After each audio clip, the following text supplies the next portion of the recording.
Hello future doctors, I am from Safal Institute, currently pursuing my MBBS from MGM Jamshedpur. आज फिर हम लोग NEET का प्रीवियस ईयर क्वेश्चन देखते हैं and the chapter is work energy and power. तो चलिए क्वेश्चन क्या है देखते हैं।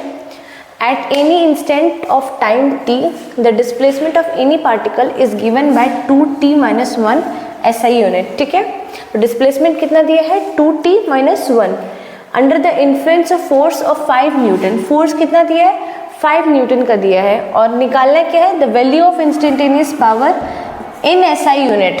ठीक है, तो ऑप्शंस है 10, 5, 7, 6। करना क्या है इसमें, डिस्प्लेसमेंट दिया है जो कि कांस्टेंट नहीं है, टी पे डिपेंड करता है, और फोर्स दिया है जो कि कांस्टेंट है। अब इंस्टेंटेनियस पावर का क्या फॉर्मूला होता है, इंस्टेंटेनियस क्या होगा एक पर्टिकुलर इंस्टेंट पे, पावर का फॉर्मूला क्या होता है work done by time taken. ठीक है, बट इंस्टेंटेनियस पावर का मतलब क्या होता है, छोटे से इंस्टेंट के लिए होता है ना, तो उसका फॉर्मूला हो जाएगा differential of work done by differential of T, that is instantaneous power is dw/dt। अब dw वर्क डन को हम लोग क्या लिख सकते हैं, और F.S लिख सकते हैं। ठीक है, तो dF.S/dt जिसमें से F क्या है कांस्टेंट है, दैट इज 5 न्यूटन।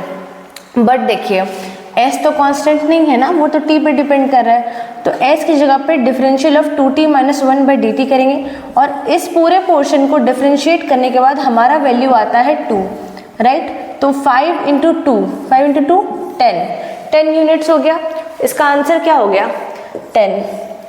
ठीक है, अब आते हैं दूसरे क्वेश्चन पे। Two bodies A and B of same mass undergo completely inelastic one dimensional collision. क्या है, दो बॉडी है A और B, सेम मास है दोनों का, क्या है सेम मास है A और B का, undergo complete inelastic collision. Complete inelastic collision क्या है वन डायमेंशनल में। ठीक है, अब क्या बोल रहे हैं, the body A moves with velocity v1 while body B is at rest before collision। ठीक है, ये दोनों का वेलोसिटी के बारे में बताया गया जो कि बिफोर कोलिजन है। A का वेलोसिटी क्या है v1 और B क्या है रेस्ट पे, तो वेलोसिटी क्या हो गया 0। अब क्या बोल रहा है, the velocity of the system, system का पूछ रहा है, after collision is v2। I mean बता रहा है सिस्टम का वेलोसिटी क्या है v2 आफ्टर कोलिजन। अब रेशियो पूछ रहा है v1 और v2 के बीच में। अब पहले समझते हैं कोलिजन किस तरह का है, ये इनइलास्टिक कोलिजन किस तरह का है। इनइलास्टिक कोलिजन जो है कि कोलाइड करने के बाद दोनों बॉडी एक दूसरे से स्टिक हो जाएगा और सिस्टम का वेलोसिटी एक मतलब कॉमन हो जाएगा, मतलब सेम वेलोसिटी से वो लोग मूव करेंगे।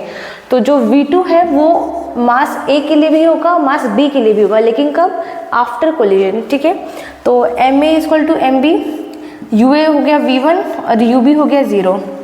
ठीक है, और va = vb that is after collision is v2, right. अब इन इलास्टिक कोलिजन दिया हुआ है, कंजर्वेशन ऑफ मोमेंटम लगाएंगे, ma ua + mb ub ma + mb v2, ये हम लोग कॉमन ले लिया क्योंकि ब्रैकेट के बाहर कर दिया इसको कॉमन लेके।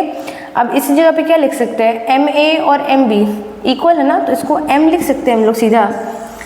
अब ma की जगह m v1, ये तो 0 हो गया क्योंकि ub 0 है, m + m v2। अब mv1 = 2mv2 और इससे क्या हमारा रेशियो निकल गया v1/v2 = 2। ये m सेम है, सेम मास है, तो ये कैंसिल हो जाएगा, तो ये v1/v2 = 2।